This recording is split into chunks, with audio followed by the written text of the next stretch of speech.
Good morning students. Class 8th की science की book में यह हमारा चैप्टर 15 सम नेचुरल फिनोमेना, कुछ प्राकृतिक परिघटना ये चल रहा था। तो इस चैप्टर मैंने पूरा कंप्लीट पढ़ा दिया था आपको, और इससे पिछली वीडियो में मैंने आपको 1 to 7 तक इसके एक्सरसाइज में जो क्वेश्चन आंसर थे वो आपको मैंने करवाए थे। आज की इस वीडियो में हम जो है 8th से अपने क्वेश्चन आंसर्स को देखेंगे। ठीक है, तो 8th क्वेश्चन देख सकते हैं।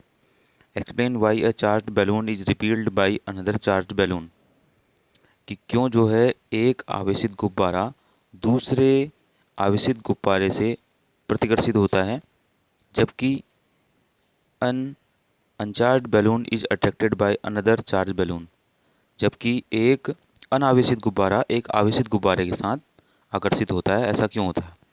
तो when the both balloons carry similar charges they are repelled by each other, जब दोनों ही बैलून में, दोनों ही गुब्बारों में जो है समान आवेश होते हैं, तो वे एक दूसरे को प्रतिकर्षित करते हैं, यानी दूर हटाने का प्रयास करते हैं। But a charge balloon attract an uncharge balloon, लेकिन जो है एक आवेशित गुब्बारा दूसरे अनावेशित गुब्बारे को आकर्षित करता है, क्योंकि a charge object has a tendency to attract an uncharge body, क्योंकि एक आवेशित वस्तु का यह गुण होता है कि वह दूसरी अनावेशित वस्तु को आकर्षित करता है। ठीक है, इसके बाद 9th क्वेश्चन है, describe with the help of a diagram an instrument which can be use to detect a charge body.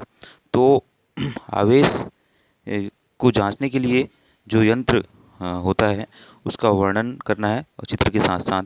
ठीक है, तो जिस इंस्ट्रूमेंट को हम यूज़ करते हैं कि कोई वस्तु आवेशित है या अनावेशित, ठीक है, तो उसके लिए हम इलेक्ट्रोस्कोप का यूज़ करते हैं।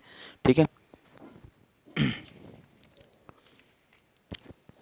तो इलेक्ट्रोस्कोप का डायग्राम मैंने आपको पहले भेजा हुआ है, तो इलेक्ट्रोस्कोप को आप वहाँ से बना सकते हैं, और इलेक्ट्रोस्कोप का मैं जो डिस्क्रिप्शन है वो आपको बता देता हूँ। ठीक, वो किस प्रकार से होता है और कैसे कार्य करता है करके। Electroscope is a simple device which is use to test the presence of charge in an object. जो विद्युतदर्शी होता है वो एक साधारण सी युक्ति है जिसके द्वारा यह परीक्षण किया जाता है कि किसी वस्तु में आवेश उपस्थित है या नहीं करके। The gold leaf electroscope was developed in 1787 by A British scientist named Abraham Bennett. सोने की पत्तियों का विद्युतदर्शी 1787 सन में ब्रिटिश वैज्ञानिक अब्राहम बेनेट ने जो है वो बनाया था। Gold and silver are among the best conductors of electric current. सोना और चांदी जो हैं वो विद्युत के सबसे अच्छे जो हैं सुचालक हैं। And hence leaves of these metals are used in electroscope, और इसलिए जो है इनकी पत्तियाँ इनकी पत्तियों इन धातुओं की पत्तियों को जो है विद्युतदर्शी में जो है उपयोग किया जाता है। ठीक है, ये उसका डिस्क्रिप्शन हो गया, और इसका जो चित्र मैं आपको दोबारा भेज दूंगा, उसको आप बना लीजिएगा। ठीक है, इसके बाद 10th क्वेश्चन है, 8th और 9th हो गया। List 3 states in India where earthquakes are more likely to strike, कि भारत के 3 राज्यों के नाम बताइए जहां सबसे अधिक जो है संख्या में भूकंप आते हैं। तो जम्मू कश्मीर, हिमाचल प्रदेश एंड गुजरात। ठीक है, फिर 11th क्वेश्चन है, suppose you are outside your home and earthquake strikes. कल्पना कीजिए, मान लीजिए कि आप जो है अपने घर के बाहर हैं और भूकंप आ जाता है। What precaution would you take to protect yourself. आप जो है अपने को सुरक्षित रखने के लिए क्या सावधानियाँ बरतेंगे। ठीक है, तो इसका आंसर है हमारा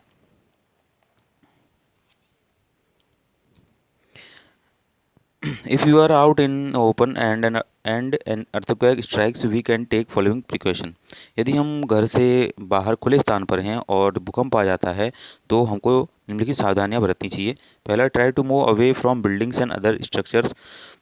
हमें जो है जो ऊंची इमारतें होती हैं, ऊंचे पेड़ होते हैं, उनसे दूर चले जाना चाहिए। If you are in a vehicle ask the driver to take the vehicle far from buildings. यदि आप किसी वाहन में हैं तो ड्राइवर से कहिए कि किसी जो है बिल्डिंग से दूर जाके किसी खुले स्थान पर जो है गाड़ी रोकने को कहिए। कीप अवे फ्रॉम ब्रिजेस, और जो है पुलों से दूर रहिए जिसमें भूकंप आता है। फिर 12th क्वेश्चन है, the weather department has predicted that a thunderstorm is likely to occur on a certain day, कि मौसम विभाग ने भविष्यवाणी की है कि इस दिन जो है बहुत ज़्यादा मात्रा में तड़ित झंझा जो है पड़ने वाली है। Suppose you have to go out on that day, यदि आपको मान लीजिए आपको उस दिन जो है बाहर जाना पड़े, would you carry an umbrella, क्या आप जो है छाता लेकर बाहर जाएंगे? एक्सप्लेन, क्यों? ठीक है, तो if a thunderstorm is being predicted then we should not carry an umbrella, यदि जो है तड़ित झंझा की जो है भविष्यवाणी की गई है तो हमें अपने साथ जो है छाता को नहीं ले जाना चाहिए। The metallic handle of an umbrella can be a potential target for lightning, क्योंकि जो धातु की छड़ होती है छाता में, वो एक निश्चित जो है लक्ष्य हो सकती है तड़ित का, and it is unsafe to carry an umbrella, तो इस प्रकार छाता को अपने साथ ले जाना ये असुरक्षित हो सकता है। ठीक है, तो इस तरह से हमारे ये 12 क्वेश्चन तक का कंप्लीट हो गए। इनको अपनी फेयर कॉपी पे साइंस की कंप्लीट कर लीजिएगा। इसके बाद हमारा जो नेक्स्ट चैप्टर है लाइट का, उसको हम अपनी नेक्स्ट वीडियो में पढ़ेंगे। ठीक है।